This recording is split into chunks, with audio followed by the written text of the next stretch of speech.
ആയിഷ റളിയല്ലാഹു അൻഹ പറയുന്നു, ഇമാം ബുഖാരിയുടെ റിവായത്തിലുള്ളതാണ്, ലമ്മ കാന യൗമ ഉഹ്ദിൻ ഹസമൽ മുശ്രികൂൻ, ഉഹ്ദ് യുദ്ധത്തിൽ മുശ്രിക്കീങ്ങൾക്ക് മേൽക്കൈ ലഭിച്ചു, അവർ വിജയിച്ചതുപോലെയായി. ഫസറഖ ഇബ്ലീസ്, ഇബ്ലീസ് അന്ന് ഉച്ചത്തിൽ വിളിച്ചു പറഞ്ഞു, ഐ ഇബാദല്ലാഹ് ഉഖറാകും,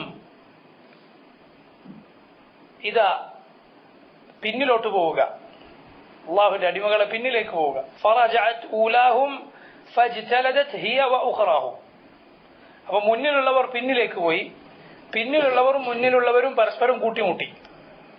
എന്തായി? മുസ്ലിമീങ്ങൾക്ക് ശത്രുക്കൾ ഏത് സ്വന്തക്കാരേത് എന്ന് മനസ്സിലാകാത്ത രൂപത്തിൽ വരെ ആയിപ്പോയി, അങ്ങോട്ടും ഇങ്ങോട്ടും കൂടിക്കലർന്നു.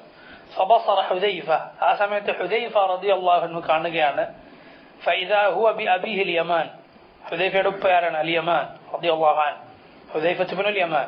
ഹുദൈഫ കാണുകയാണ് യമാൻ ആരുടെ കൂട്ടത്തിൽ, മുസ്ലിമീങ്ങൾ തിരിച്ചു വരുമ്പോ മുസ്ലിമീങ്ങൾ മുശ്രിക്കുകളാണെന്ന് വിചാരിക്കുന്ന, അവരുടെ സംഘത്തിലാണെന്ന് വിചാരിക്കുന്ന കൂട്ടത്തിലാണ് ആര്? യമാനുള്ളത്. അദ്ദേഹം മുസ്ലിമീങ്ങളുടെ കൂട്ടത്തിലാണ്.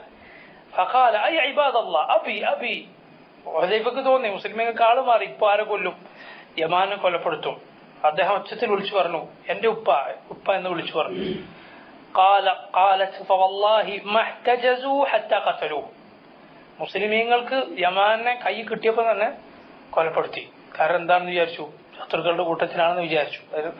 ഖതലു ബിൽ ഖത, അബദ്ധത്തിൽ കൊലപ്പെടുത്തി, കരുതിക്കൂട്ടിയല്ല, അബദ്ധത്തിൽ. ആ യുദ്ധത്തിന്റെ ബഹളത്തിനിടയിൽ യമാൻ മുസ്ലിമീങ്ങളുടെ കയ്യാലെ കൊല്ലപ്പെട്ടു. ഫഖാല ഹുദൈഫ, ഹുദൈഫ പറഞ്ഞു, യഗ്ഫിറുല്ലാഹു ലക്കും, അല്ലാഹു നിങ്ങൾക്ക് പുറത്തേറട്ടെ. സുബ്ഹാനല്ലാഹ്. قال عروة في حديث روايتنا عروة بن الزبير رحمه الله، അദ്ദേഹം പറയുന്നു, فوالله ما زالت في حذيفة بقية خير حتى لحق بالله, ഹുദൈഫയിൽ മരണം വരെ ആ ഖൈറിന്റെ വാക്യം ഉണ്ടായിരുന്നു എന്ന് പറഞ്ഞാൽ ഇത്രയും മഹത്തരമായ വാക്കാണ് ഹുദൈഫ പറഞ്ഞിട്ടുള്ളത്. ചില റിവായത്തുകൾ കാണാം, ഖത ആയി കൊലപ്പെടുത്തിയാൽ ബന്ധുക്കൾക്ക് നഷ്ടപരിഹാരം കൊടുക്കണം. ഹുദൈഫ അത് അള്ളാഹുവിന്റെ മാർഗത്തിൽ സദഖ ചെയ്തു, എനിക്ക് വേണ്ട എന്ന് പറയുകയുണ്ടായി. അപ്പൊ ഇത് ഉഹദിൽ സംഭവിച്ച ഒരു സംഭവമാണ്. ഉഹദിൽ ഒരുപാട് കാര്യങ്ങൾ, സംഭവ ബഹുലമാണ് ഉഹദ് എന്ന് പറഞ്ഞാൽ. ഒരുപാട് സംഭവങ്ങൾ ഉഹദിൽ കാണാം.